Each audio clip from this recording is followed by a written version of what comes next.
దేశంలో మస్తు సురక్షితంగా ఉండే పట్టణాలల్లా కల్కత్తా పట్నం నెంబర్ 1 ఉంటది. అదే వరుసలో హైదరాబాద్ పట్నం కూడా ఉన్నది. అంటే భాగ్యనగరంలో బతుకు తెరువుకు డోకా లేదన్నమాట. కానీ రోజులన్నీ ఒక్క తీరే ఉంటాయా? అప్పుడప్పుడు యోగీస్ అంటే కూడా జరుగుతాయి. గాచారం మంచిగా లేకుంటే గోషేపు ఆమైతుందంటే ఇగో గిదే కావచ్చు. హైదరాబాద్ పట్నంలో అవల్ దర్జా బతుకుంటదని అందరు అనుకున్నట్టు ఇగో ఈ అన్న కూడా అనుకున్నాడట. బండి మీద బాజాబ్తో పోతున్నాడట 4th గేర్ వేసుకొని. కానీ యమధర్మరాజు వెనకమర్లని వచ్చినట్టు ఫ్లైఓవర్ మీద నుంచి పై పూసి మీద పడ్డంత పని అయిందట. బండి స్పీడ్ కంట్రోల్ కాక చచ్చిపోయినాం రా అన్నట్టే అయిందట. హెల్మెట్ ఉన్నది కాబట్టి బతికినాం అన్నట్టు చెప్తున్నాడు.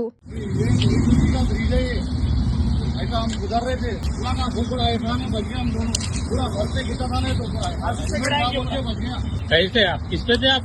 भाई बाइक पे था भाई हेलमेट पहन के था मैं। अच्छा हेलमेट पहन के अल्लाह का एहसान है वो बच गया मैं। ఆ దేవుడు నా దిక్కు చూసిండు కావచ్చు, అందుకే బతికి బయటపడ్డా, లేకుంటే ఊపిరాగి అటే పోయేటోని కావచ్చు అన్నట్టు గజ గజ వణుక్కుంటూ చెప్తున్నాడు.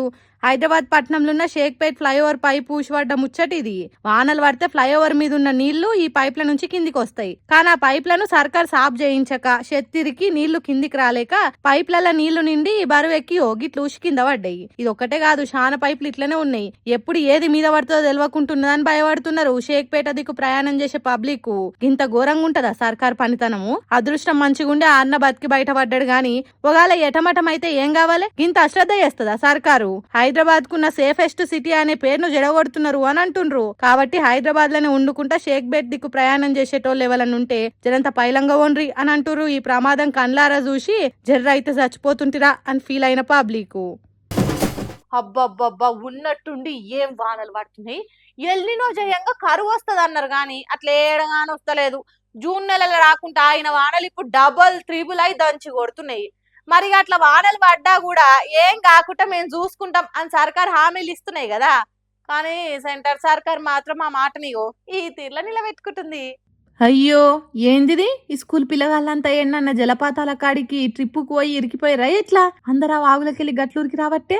ఆవురి సైసు ఓ పారు పిల్లగాళ్ళంతా ఏడికెళ్ళి ఉరికొస్తురో సార్ సక్క చూడుండ్రి.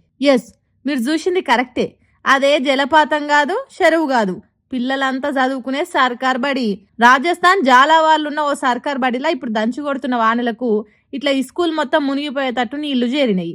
ఇక శేషనేం లేక చదవొద్దేమొద్దు, సాలిగా చదివిన కాడికి బతుకున్నప్పుడు వచ్చి బంగారు మెడల్ వేసుకొని పోవచ్చు. కానీ నడురి అనుకుంటా పిల్లగాళ్ళు అయ్యే వాళ్ళంతా వచ్చిగో ఇట్లా వాగులో కొట్టుకోపోకుండా జాగ్రత్తగా ఇళ్ళకి దొలకపోతుర్రు. మరి ఇంట్లో ఎవరి తప్పిదం ఉంది అంటే ఇక అది సెంట్రల్ సర్కారే చెప్పాలి. ఎందుకంటే ఆడ నడిచేది డబుల్ ఇంజిన్ సర్కారే కాబట్టి. ఓ దిక్కు డెవలప్మెంట్ లో అమెరికాను అవతల నూకేస్తాం, జపాన్ ను జరంతా కూడా దగ్గర రానియకుండా జాయని దూసుకపోతామని గప్పాలు కొట్టే మోడీ సర్కారు కనీసం గవర్నమెంట్ బళ్లకు వాన నీళ్లు వరదలు రాకుండా బాజాప్తా బందోబస్తు చేయలేకపోతుంది. ఆడ డ్రైనేజీలు చక్కగా లేక ఇట్లా వానలు పడ్డప్పుడు జలపాతాల కంటే ఘోరంగా అవుతుంది కథ. ఇగో ఇదయ్యా కమలం పార్టీ మా కమ్మటి పాలన, ఇదయ్యా మన దేశ విద్యా వ్యవస్థ చక్కదనం అనుకుంటా పొట్టాడ్చుకోబట్టి ఇది చూసిన వాళ్ళంతా.